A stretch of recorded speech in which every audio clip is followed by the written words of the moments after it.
Okay, so I'm starting a vlog. I know what I'm gonna call it, but I'm not gonna tell anybody yet because I kind of want to, I don't know, I'm gonna play with it. But I don't know, I'm driving, I'm a horrible human being, but like, the funny thing is, I, like most humans, like to talk to myself while I'm driving. So I think like, if I can do this and help others, and you know, I generally won't be driving when I'm doing this, but I have a couple hours to kill. So so about me, my name is Trisha. I'm in my mid-30s. I'm a Scorpio. I like long walks on the beach now. So I am doing this as a cathartic way to handle my own problems, maybe help others that feel lost and alone and are having struggles of their own, kind of like know that there's so many people and resources in our lives that we forget about, or just people, strangers, that we can like reach out to and make a part of our lives and impact us. Because like, I think my life has been weird the last few months, and dealing with some very serious health issues. You know, I'm not gonna die, but like balancing relationships, balancing full-time graduate school, balancing a budget when you're not working. I do part-time work via like delivery services I can do from my phone. So without my phone in my car, I couldn't go to school. I couldn't pursue my ambitions without the support of my friends and family. I wouldn't have the ability to have quit a full-time job with awesome benefits to go to grad school and take 17 credits a semester for 2 years, every semester with literally no breaks until I finish, at which point I can sit for the national registered nutritionist exam and theoretically start helping people in a clinical setting, and expand myself, because I love helping people. Nutrition and health are important to me. I've been through a lot that I know is rare and uncommon for people in general. So like, let me like back it up a bit. My brain works a million miles a minute. Again, I generally talk to myself. So this is me kind of talking to myself, but not talking to myself. And I'm doing it for a lot of different purposes. I don't care if people are negative. I don't care if they're positive. I have little time to really worry about all that. And I just hope that if somebody needs help, they send me a message. They ask me to talk about something. They just reach out, because sometimes all it takes is just reaching out, even if it's to a stranger, to get help and find resources for anything. It doesn't matter what it is in life. And I think that's important to know. I think in this age of technology, we get so hyper-focused on ourselves and isolate ourselves, and we don't know how to handle stress, as technology's at our fingertips and we can't always turn it off. It helps us, it hinders us, and that's just unfortunately how life goes. As technology increases, we're just gonna keep doing things like I'm doing right now, or doing like, I don't know. At some point I feel like real dolls are gonna have AI and kill everybody on the planet anyway, so we might as well have fun with technology, I think. I have a very dry, crass sense of humor. It's a little morbid, so I apologize in advance. Just know that I'm just gonna speak my mind, and it's not always gonna be on a certain topic, and that's how I roll. Anyway, so about me. 2013, I found out I had a condition called pseudotumor cerebri, hindered also by papilledema. What is that, you say? Let me explain. So, from the time I was a teenager, I was on birth control. I was on a lot of different kinds, Depo, the pill, mainly those two, but in different brands and forms over, you know, 10 or 12 years. Being on that stuff for so long, and also being at my highest point, like 330 pounds combined, just triggered my body to create too much spinal fluid. I worked for an airline. I flew a lot. And basically what could happen is, as I was flying, the pseudotumor, my body creates too much spinal fluid, and it puts excess pressure on your head, and if you don't have a way to get that fluid out soon, your brain and eyes try to pop out of your head. That's the quickest way to explain it. The papilledema is that pressure from your skull. Since all the fluid in here is spinal fluid, it's the fluid in your, and it's causing your head to expand essentially, and it puts pressure on your eyeballs, which can cause blindness and other serious fatal issues. Well, needless to say, this condition had me like in the hospital, almost killed me, and it was a good wake-up call. I had to lose weight fast, and even though I was eating healthy, I wasn't losing enough weight fast enough, and I was still flying and traveling too much. And yeah, let's just say an emergency landing in Honolulu is not that fun, especially when you have to go to the hospital and be there for 24 hours before you can leave again. So, as I said, I traveled a lot. I'm in school now, grad school. I can't travel, I can't have fun, and I get to be broke. But in the end, it'll be worth it. So, anyways, I had this condition. I looked into ways to like lose weight quickly. I opted for bariatric surgery. I had some friends in Delaware that had it. I know a lot of people who have had the different types of surgeries. And after researching them, I went to a doctor who is very terrible and tried to put me on a ketosis diet, which basically it causes your body to force you to into a starvation mode, and that isn't healthy. I knew it wasn't healthy, so I sought out a really great program in Phoenix through Bridges, which works through St. Luke's in Phoenix, and works with like every insurance. They've got support groups, education classes, everything. They're really great. If I still lived in Phoenix, I'd go to the support groups, but this is my support now because I'm not a fan of the support groups at our local weight loss center where I live. And because of my adventures with my personal health issues and almost dying, I find like myself talking to a lot of people about this stuff who, you know, some of it's rare, some of it's not, but it's more and more common as obesity is just something that is an epidemic, especially in the United States. So this is nothing new. I'm not harping on anybody for what they eat.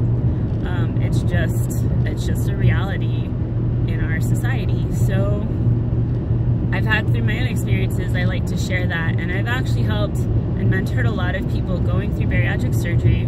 My hopes and goals in my grad project and grad school and all of this fun work that I'm going to be publishing for the world to read soon, before the end of this year, is basically about public health and nutrition. So I'm working towards my master's in public health.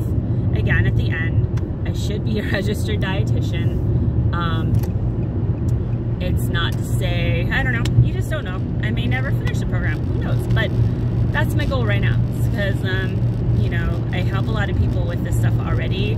I would like to get paid for helping people with this stuff, but still be able to help people that need it, even if they can't afford it, because it's hard. Life is hard. We're human. We are fat. We are going to be convenient when we can be. Not everybody is able to psychologically change their habits and relationships with unhealthy things, and that right there is the key. If you can't change that and make it a positive, you're not going to change the habits. Doesn't matter if it's food, relationships, people. And agree with me or not, that's just how I roll. And so that's why I'm doing this, because I've learned through lot of tragedy, a lot of heartbreak, a lot of happiness. And I know that, like, for me, living simply, being happy, and helping people are my 3 biggest passions. And you know, I just love people. I love to do stuff with people. I love the outdoors and to go outdoors with people. Not a lot of people like to go with me outdoors because it can be a little overbearing and extreme sometimes, but that's okay. That's, again, just my demons. So my hope is that, like, I can talk about nutrition, I can talk about my life in spurts without being overtly personal. I can help somebody who just wants kind words, because we lose value in ourselves when we isolate ourselves and get depressed. And you know, I'm battling with depression. I'm about to probably go back on antidepressants for a while. And we're human. We err. Anyway, so more so to the point, my brain, 50 miles a minute. I think, like, it's good to be honest and communicate with everyone in your life, because you could have a chronic illness like I do, and people are not going to understand or know why and what's wrong with you. And I know for me, like, I'm lucky if I want to get out of bed, and it's not as much the depression as it is like new health concerns. So, okay, so going back, I had bariatric surgery January 2016. I've lost 160 pounds.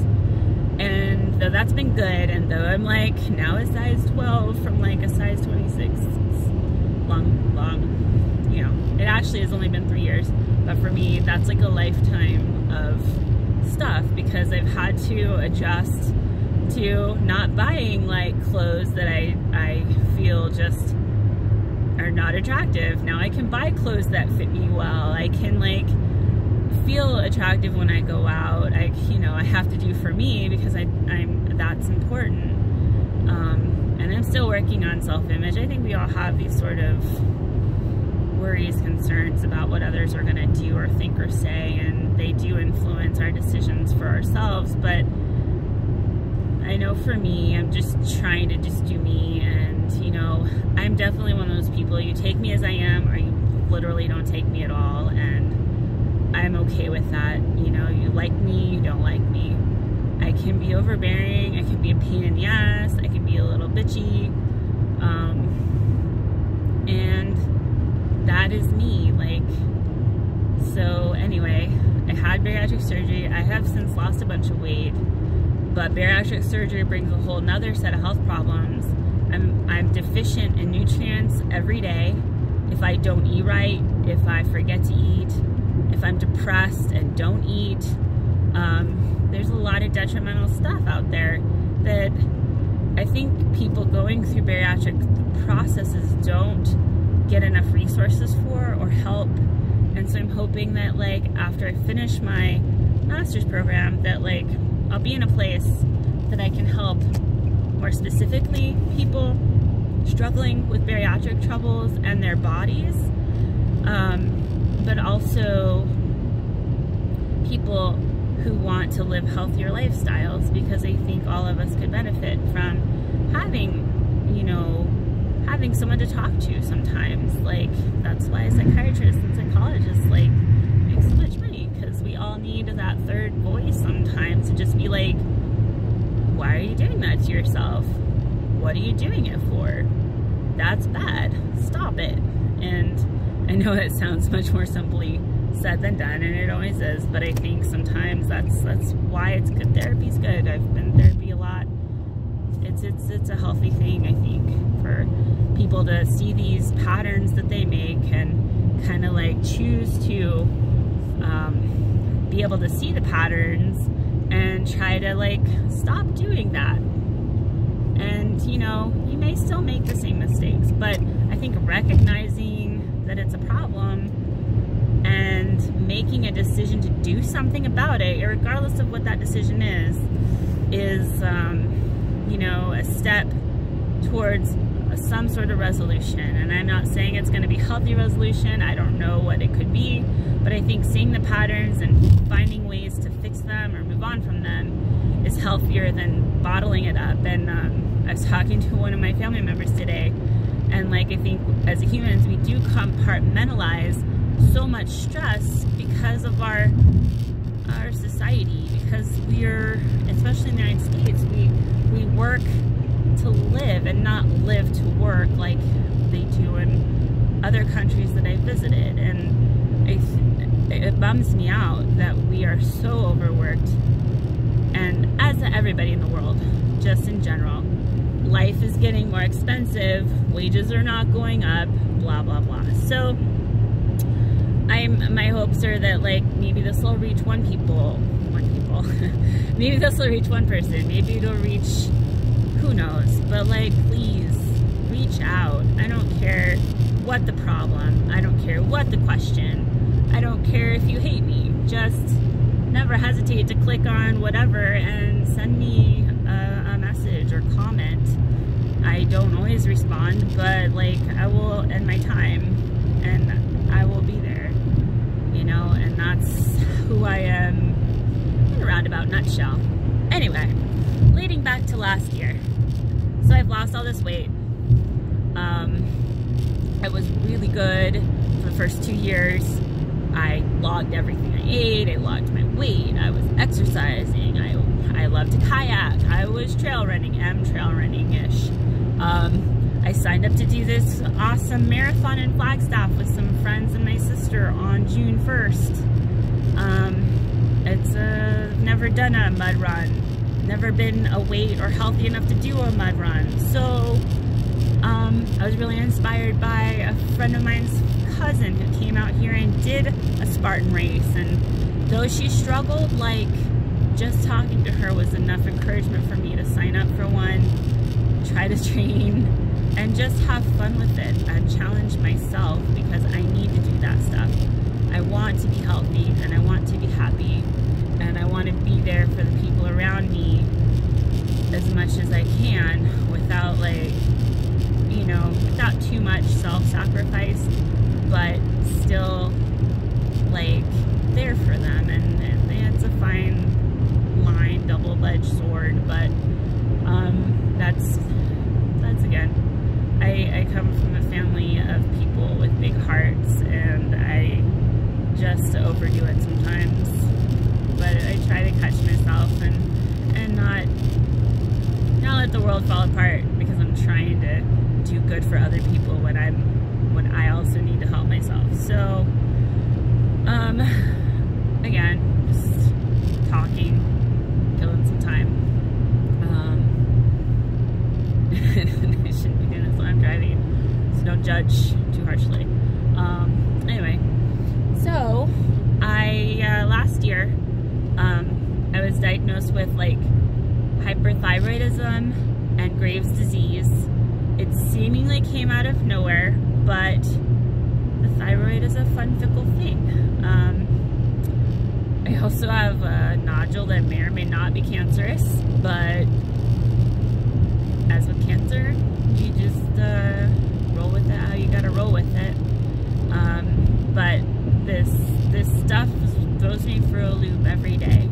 Chronic illness is definitely not something to joke about, even though I joke about my own all the time, because it's, you know, again, morbid sense of humor, coping mechanisms, and my sister's friend today said that, like, I'm good at self-sabotage, and you know, I do it because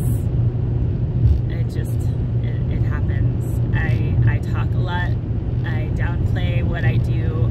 I think what I'm doing is really great. I love that I have had the friends and support to quit a job that I had for like 12 years to go to another job that was soul-sucking for a little bit, to wake me up and help me find a college graduate level program that would lead to getting my RD certification, so that I can then get registered, so that I can then hopefully make money and afford a normal life or just have money to throw into a fire pit in the forest as I live off the land in my tent. I'm good at that too. I'm super thrifty. I live off of the land when I have to. Yeah, I've got a lot of weird things that I do that are interesting that I generally only talk to people about if they're interested in hearing about that stuff. So, I don't know. I've had a lot of interesting relationships. I have a lot of interesting and wonderful, loving, amazing friends and family.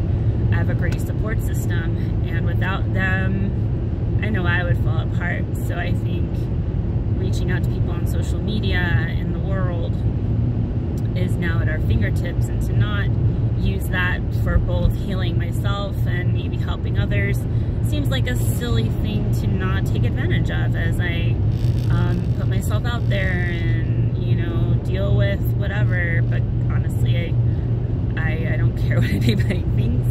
It's for me alone, and whether you watch it, I don't know. I'm just being honest, sorry.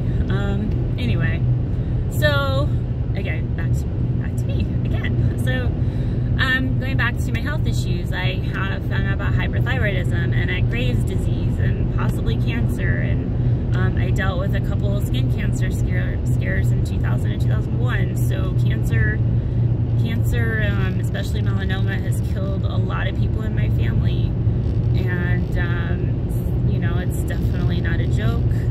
It's definitely hard to deal with, and people going through it, any sort of struggles, doesn't have to be illnesses or chronic illness or whatever. Like, we all have these tough times where we feel like we're drowning and we can't pull ourselves up, but there are always resources. Like, there are always people.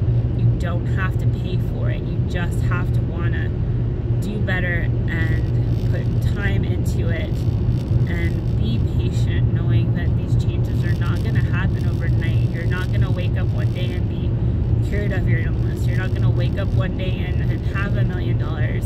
It just, we're human. Life is fickle, and I'm not right. I'm not wrong. I'm just me. And at the end of the day, I'm going to go to bed, and I'm going to hope that the world's okay. And that's my overall optimism. But without that, I would have a hard time connecting with people in the world without being optimistic and having faith in humanity when it's so hard to have faith in humanity. And, you know, I think my grandfather was a Lutheran minister, and he, you know, had a huge impact on, like, me as a human being and my ability to talk to people and my ability to, like, learn to help anybody in any walk of life. And I think that is one of the reasons I do bend over backwards and self-sabotage and self-sacrifice sometimes, because I want other people to succeed and be happy, even above myself and my own needs and wants sometimes. And it takes someone in my circle to be like, step back, you need to do you. You can't carry the weight of the world. I seem to give that advice out a lot and not take it, and I think we all are guilty of, the weather's getting worse, so I'm sorry. We're all guilty of doing that and not doing it for ourselves. And so my ultimate hope is that, like, if you're still watching this after almost 30 minutes or 20, whatever, after however long you're still listening to me ramble, kudos to you for that, for sure, because this is my daily life, and I often have these conversations. I don't know, I sometimes don't have the people to talk to, or I'm thinking about something, I talk about it out loud, and I just kind of keep going with my thoughts and ideas, and sometimes it's reflective of and helpful, other times it's just stresses me out more, and I hyper focus on the whatever it is I'm thinking of. So my mind, is always going, and that's me.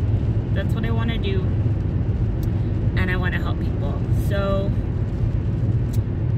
that's kind of what I hope these little videos, it's almost 30 minutes, these little things that I put out in the world will do for somebody somewhere. And just being real, you know. And that's it. So I think at the end of the day, we just have to be happy we're alive and grateful for what we have, and do our best to like just put good out there. And even if it doesn't come back, be grateful that you can get up and do good in the world, you know. It's a little hippy dippy, but you know, that's just my feelings on the topics and things. And you know, I've got my friends and family to kind of keep myself in checks and balances, because I do reach out when I have problems. I do reach out when I have questions. And you know, this, if nothing else from years of therapy, this is what I've learned, that you have to be your own advocate to get the help you need. And I think people, you know, when we shut ourselves down completely, it's really hard to grow and reach out to people, and people don't know how to help you if they don't know what's wrong, and it's hard for us to communicate what's wrong, and things like that. So anyway, you know, I might talk about a different topic, I might just talk about myself, I might talk about bariatric surgery, I might talk about health or nutrients and how they affect the body. I'm blessed to have a sister who's a nurse who looks at all the creepy things and pictures I take of all my weird things to see if I really need to put a band-aid on it or go to the emergency room. That's a relationship we have, and you know, maybe one day we'll have a doctor's office together, right? Anyway, so I want to try to cap it at 30 minutes because I'm getting into some real awful weather here. But my hope is that, again, this will reach people. Feel free to comment. If I get back to you, I get back to you. If I don't, you know, don't hate on me too much. And just know that there's always someone out there for you to help, no matter what the problem, what the issue or circumstances. And you know, I've always been one to open my home, to open my heart, and you know, and I've been blessed to know other people who have more than done that for me in my life when I've been in need, when I've been struggling, when I've had trouble with anything, you know, even being kind of homeless. Like, I've never experienced people's big hearts as much as just, you know, knowing I can have someone to talk to and be able to take a shower or have a couch to crash on or anything I've ever needed. Luckily, I've been blessed enough to have family and friends who help me and provide for me even when I can't provide, and do the same for them, because I would do the same for a stranger. And I know that they're the same way. Even if I was a stranger, they would do these things for someone else. And those people that add to my life, that benefit me and touch my heart, are the ones who mean the most. I don't need negativity, I don't need drama, I don't need toxicity, and I do my best to keep an open book. Even if I sound like a basket case, I'm not gonna argue to prove a point. I like to learn. So I do have conversations, not arguments. I get mad, I get angry, I do argue stuff, but at the end of the day, like, I'm not gonna let my relationships get damaged too much because of opinions, because of ideas and arguments. And I may not be the most patient person for sure, but I definitely like to talk to people and hear their stories, know where they're from, learn from them, and share with and from them. And I am grateful to have had really great mentors in my life who have taught me instrumentally how important it is to just communicate and be honest. And I think faith is different to everybody else, but I like to say optimism. Have optimism that things will get better, and hope that life can always be what you want it to be, with some hard work and growth. And, you know, again, my hippy dippy ideas, but that's just who I am. That's what I'm putting out in the world. And that's all you're gonna get from me, so peace out.